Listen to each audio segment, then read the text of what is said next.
All right, primaries. For the good guys, the non-squishy losers, how are they going for us so far? Well, I think it was overall a pretty good night for Republicans who want to see Republicans take back control of both houses of Congress, in part because what happened yesterday destroyed the mainstream media narrative as to where Republicans are. All you hear right now from the mainstream media is that Republicans are sycophants. They belong to this cult of personality where whatever our leaders, specifically Donald Trump, tell us to do is what Republican voters do. And all you have to look at to disprove that in a very healthy way, I think, is Marjorie Taylor Greene's congressional district in Georgia. In that district, those voters voted for Brian Kemp, who was one of the candidates that Trump wanted to see defeated. And they also turned out to vote for Marjorie Taylor Greene, who GOP House leadership told everyone not to vote for. So they said, thanks for your recommendations. We're going to do what we're going to do. Thank you very much. And they went out and elected Kemp and Marjorie Taylor Greene.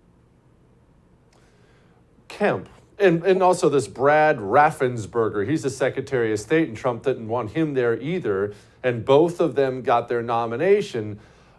John, what are we supposed to take from that? Is Trump, I mean, I still believe, maybe I'm wrong, that Trump's the most popular Republican in America. Is he losing some juice? Did he never really have the juice and it was a people's movement? Or what am I seeing? Well, all politics is local. And if you go back to those two elections they had for the U.S. Senate in 2020, Trump cost us those seats by going down there and saying, well, maybe you just shouldn't vote. And both Republican candidates lost those elections by tiny, tiny, tiny margins. And that allowed Chuck Schumer to be in control of the United States Senate and have Kamala Harris be the deciding vote.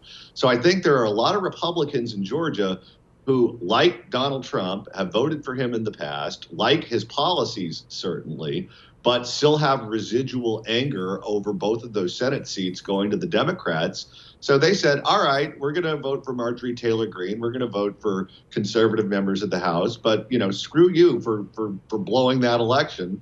We're going for Kemp and the incumbent Secretary of State. Stacey Abrams. Well, here was Stacey Abrams. After, I believe she called it Jim Crow 2.0, this Georgia voter law. Here was Stacey Abrams asked about huge turnout.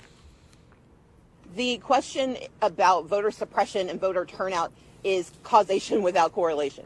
I'm sorry, you can make mistakes even when you know what you're talking about.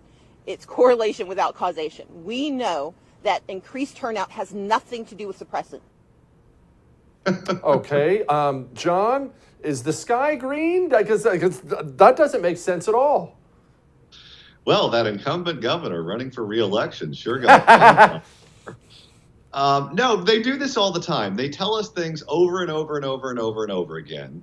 And then when they're disproven, they just move on to the next one. All of their claims about voter suppression would be proven if people wanted to vote and they couldn't vote. You had all of these claims of, they didn't mail me a ballot. I showed up to the polling place and all the lights were off or the line was so long no, none of that happened. Everyone who wanted to vote got to vote. It's the easiest thing in the world to do.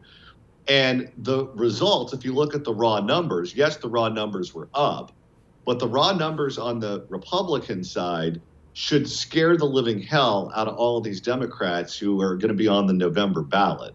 Because if you want to see a real test of enthusiasm, just compare the raw numbers. And you can do it in any of these states. Do it in any of the states that voted yesterday. Do it in Pennsylvania. Do it all over the place. All of those numbers should frighten these Democrats. Jesse Kelly Breaks History, Vladimir Lenin, a new First TV exclusive special hosted by Jesse Kelly. Visit thefirsttv.com or download the First TV app to subscribe and start watching today.